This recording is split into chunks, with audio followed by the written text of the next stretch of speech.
Halo, nama aku Rahel.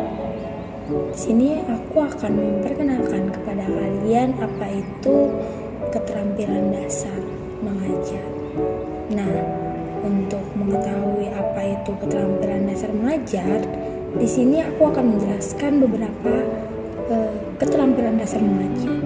Keterampilan dasar mengajar itu adalah 8 jenis, yakni keterampilan membuka dan menutup pelajaran, keterampilan menjelaskan, keterampilan bertanya, keterampilan memberi penguatan, keterampilan mengadakan variasi, keterampilan membimbing diskusi kelompok kecil, keterampilan mengelola kelas, dan yang terakhir, keterampilan mengajar kelompok kecil dan perorangan.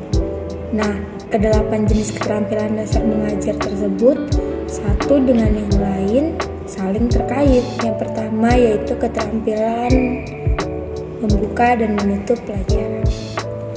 Keterampilan membuka dan menutup pembelajaran itu artinya membuka pelajaran sebagai kegiatan awal yang dimaksudkan untuk mengkondisikan peserta didik sedemikian sehingga mereka termotivasi secara fisik maupun psikisnya. Untuk menutup pembelajaran pada dasarnya sebagai aktivitas mengakhiri pembelajaran.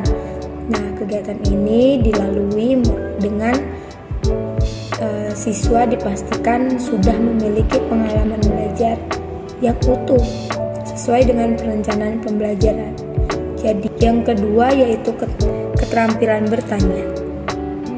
Bertanya di sini artinya aktivitas yang selalu ada dalam proses komunikasi, memberi stimulus kepada peserta didik dalam bentuk kalimat tanya yang membutuhkan jawaban.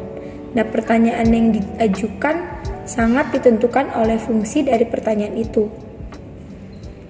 Banyak hal yang menjadi pertimbangan dalam mengajukan pertanyaan. Yang pertama, ungkap pertanyaan secara jelas. Yang kedua, memiliki acuan supaya tidak membingungkan. Yang ketiga, menyebar kepada seluruh peserta didik. Yang keempat, memperhatikan jelas jeda waktu untuk peserta didik memikirkan jawaban. Yang kelima, jika pertanyaan tidak mendapatkan jawaban maka diajukan dengan kalimat yang lain. Nah, yang ketiga yaitu keterampilan menjelaskan. Keterampilan menjelaskan ini merupakan keterampilan yang utama dalam pembelajaran. Kenapa? Karena di sini penguasaan materi pelajaran itu sangat penting. Yang keempat yaitu keterampilan mengadakan variasi. Keterampilan mengadakan variasi ini adalah perubahan aktivitas yang sengaja dilakukan guru dengan maksud untuk menghindarkan kemonotonan yang berakibat bosan, motivasi belajar yang tidak putus, serta pemenuhan gaya belajar peserta didik yang beraneka ragam. Yang kelima yaitu keterampilan memberi penguatan, yaitu tanggapan guru terhadap perilaku peserta didik yang memungkinkan dapat membesarkan hati peserta didik agar lebih terpacu dalam interaksi pembelajaran. Nah, yang keenam yaitu keterampilan mengelola kelas. Keterampilan mengelola kelas ini artinya menciptakan dan mempertahankan iklim belajar yang optimal, yaitu untuk menginisiatifkan kegiatan pembelajaran yang optimal, efisien dan efektif. Yang kedua, mengembalikan kondisi belajar yang optimal. Nah, untuk ini guru harus memiliki penguasaan tentang cara memodifikasi tingkah laku yang menyimpang dan terampil mengelola aktivitas belajar serta mampu menemukan dan memecahkan tingkah laku yang menimbulkan masalah. Yang ketujuh yaitu keterampilan membimbing diskusi kelompok kecil untuk memaksimalkan aktivitas peserta didik di dalam pembelajaran, yaitu dilakukan melalui diskusi dan perhatikan hal-hal yang perlu diperhatikan seperti rencanakan sebaik-baiknya masalah, sistematikan diskusi, peran setiap anggota kelompok serta tujuan yang harus dicapai. Yang kedua, pada saat diskusi berlangsung, guru harus cermat memperhatikan interaksi di dalam kelompok tersebut.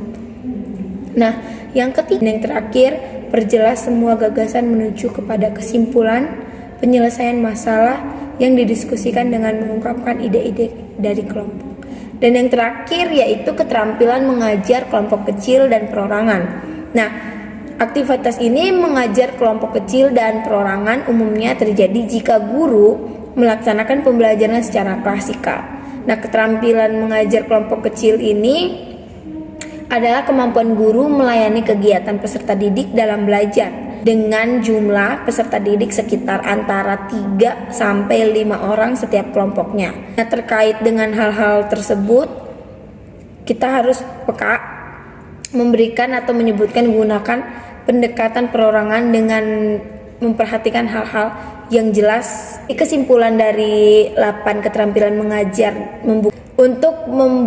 untuk membuat mahasiswa menguasai 8 keterampilan dasar mengajar ini. Dari saya berharap ini materi dapat bermanfaat bagi kita semua.